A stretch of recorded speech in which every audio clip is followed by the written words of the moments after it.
Boa tarde a todos, estamos aqui novamente com o CRO Play e hoje vamos conversar sobre odontologia do sono.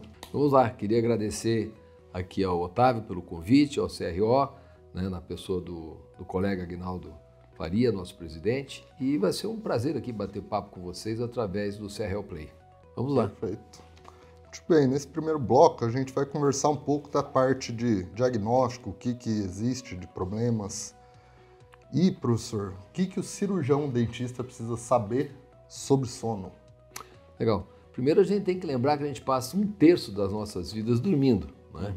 Então, o que é que acontece, né, nesse 1/3 dessas 24 horas, né, quando a gente dorme? Então, hoje a gente tem que os distúrbios do sono somam mais de 60. E desses, a odontologia tem capacidade hoje para atender e trabalhar com alguns deles, né? Então, que a gente tem que lembrar, a primeira coisa é 1/3 dessa população sofre de apneia. 50% da população adulta é apneica, né? 17% faz bruxismo e 12% tem movimento periódico de membros. E esse paciente está nos nossos consultórios todos os dias e a gente tem que estar atento para esses problemas, para esses distúrbios. Essa é a primeira mensagem que eu deixo para os colegas. Perfeito. E dos problemas, você citou quais problemas do sono que existem? Pelo menos os mais importantes. Desses 60, como eu coloquei, 50% da população adulta vai ter queixa de insônia. Essa insônia ela pode ser primária, que é aquela dificuldade que o indivíduo tem para iniciar o sono, mas ela pode ser insônia tardia ou secundária, que é quando o indivíduo acorda durante a noite e tem dificuldade para voltar a dormir. Muito comum e teve um índice muito assustador e alarmante durante a pandemia. Então esse é o maior distúrbio do sono, que mais está presente na população geral.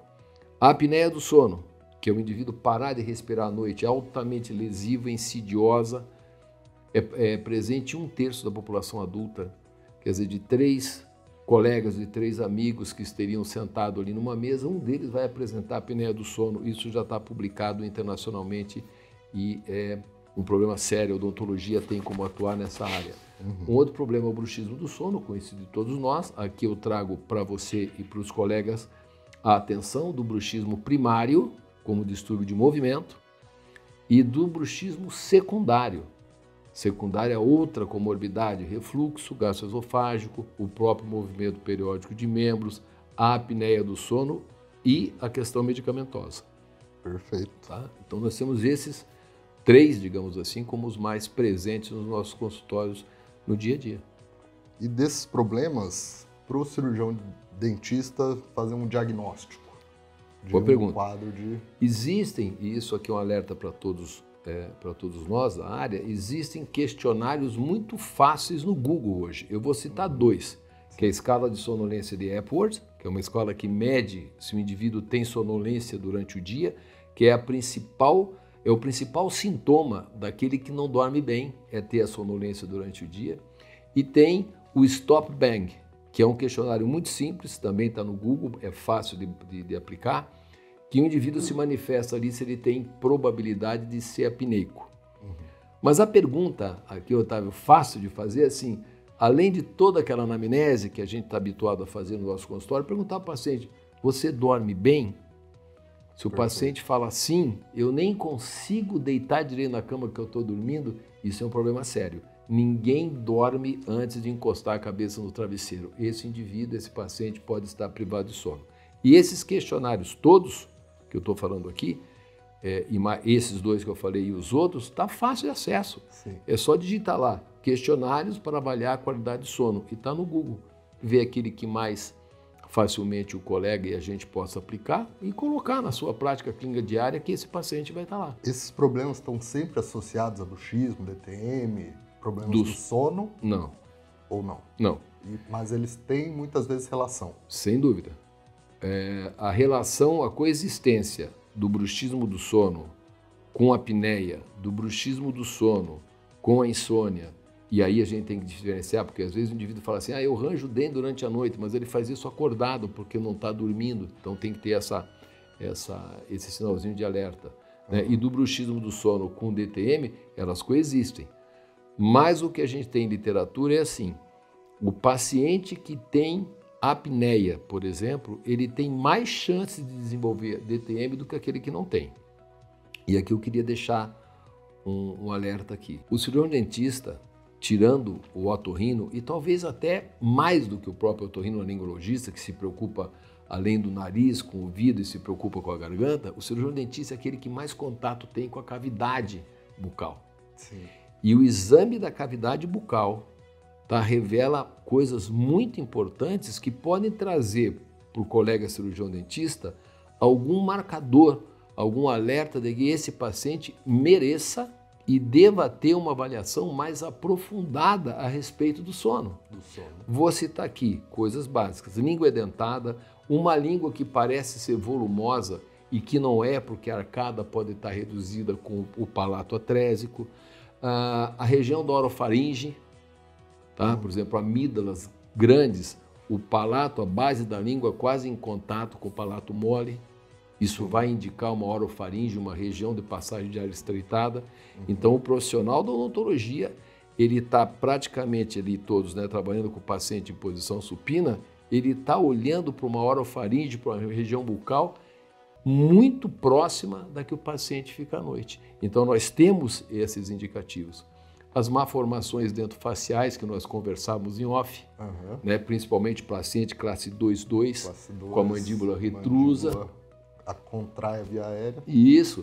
Então, a gente tem hoje, a odontologia tem hoje, no cirurgião dentista, na avaliação clínica e através de alguns questionários da anamnese, ele tem uma ferramenta, isso tudo se transforma no meio de uma ferramenta muito importante para essa avaliação. Mesmo que ele não atue na área. Sim. Mas para essa avaliação, ele vai estar contribuindo muito para a qualidade de vida do seu paciente. Dos problemas você citou que o cirurgião dentista pode e deve tratar. Nós temos uma associação já com bastante trabalho forte, congresso, publicações, eu faço parte dela com muito orgulho, que é a Associação Brasileira de Odontologia do Sono, que faz parte da Associação Brasileira do Sono. Então, isso mundialmente já está consagrado e aqui está bem sedimentada essa área de atuação. O cirurgião dentista pode e deve atuar se tiver capacidade para isso, e essa capacidade é a capacitação, se tiver o mínimo de conhecimento teórico e prático para trabalhar, ele pode atuar na apneia do sono, na roncopatia primária, que pode ser só o ronco e pode estar associado à apneia, no bruxismo do sono, que a gente já atua há muitos anos, tá? E também em algumas associações de distúrbios do sono, muito junto com o médico do sono. Movimento periódico de membros, insônias, não é? Os distúrbios outros de sono REM, por exemplo. Então, nesse conjunto, eu diria distúrbios respiratórios, ronco e apneia, distúrbios de movimento, bruxismo do sono.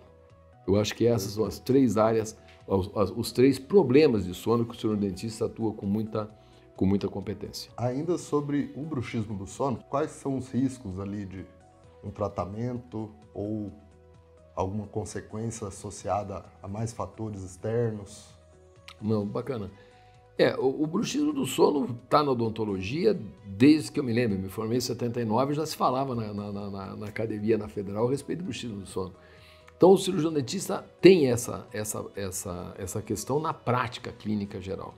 Agora, o bruxismo do sono, como eu falei lá anteriormente, ele pode ser primário como distúrbio de movimento. Aí tem toda aquela situação da cascata que vai lá para a acetilcolina para fazer um movimento. Então, está ligado ao sistema da dopamina, dopaminérgico. O bruxismo do sono primário necessita, além das placas de uso normal para proteger as estruturas dentárias, ele necessita, né, de tratamento farmacológico. E a gente precisa estar atento a que tratar farmacologicamente o bruxismo, a gente tem que estar entendendo de farmacocinética e farmacodinâmica das drogas, coisas lá da nossa faculdade. Então, assim, é comum a odontologia pensar que o paciente que range os dentes à noite com uma placa e uma ciclobenzaprina, que é um relaxante muscular, a gente estaria tratando esse paciente. E às vezes não é isso que acontece. Se o bruxismo do paciente for primário, eu consigo com o relaxante muscular, que trabalha lá no fuso muscular, enfim, esse relaxamento, o paciente vai ter menos capacidade de forçar, de apertar, de ranger, ter menos força por isso, porque está mais relaxado. Ajuda. Perfeito. Agora, se o bruxismo for ligado à apneia do sono, ele desempenha um fator de proteção. O paciente está rangendo os dentes à noite para poder desobstruir a via aérea, ou seja, ele faz um movimento para tentar resgatar o ar. Se eu coloco uma placa e esse paciente é apneico, eu diminuo o espaço da língua, concorda? Sim. A cavidade bucal fica mais preenchida, eu diminuo o espaço da língua. Ninguém dorme com a língua para fora da boca. Essa língua só faz um movimento no sentido da orofaringe, vai fechar mais essa região. Se eu dou um relaxante muscular e esse paciente, por exemplo, é um paciente que faz uso de um antidepressivo tricíclico, coisa assim, eu potencializo a ação desse medicamento, tá certo? Eu deprimo o centro respiratório e o paciente faz mais apneia. Não tem força respiratória. Então nós temos que estar atento. O paciente que range os dentes, a gente precisa saber se o bruxismo é primário ou não.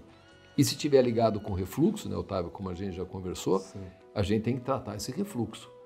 Porque o bruxismo secundário ao refluxo gastroesofágico também exerce um papel protetivo.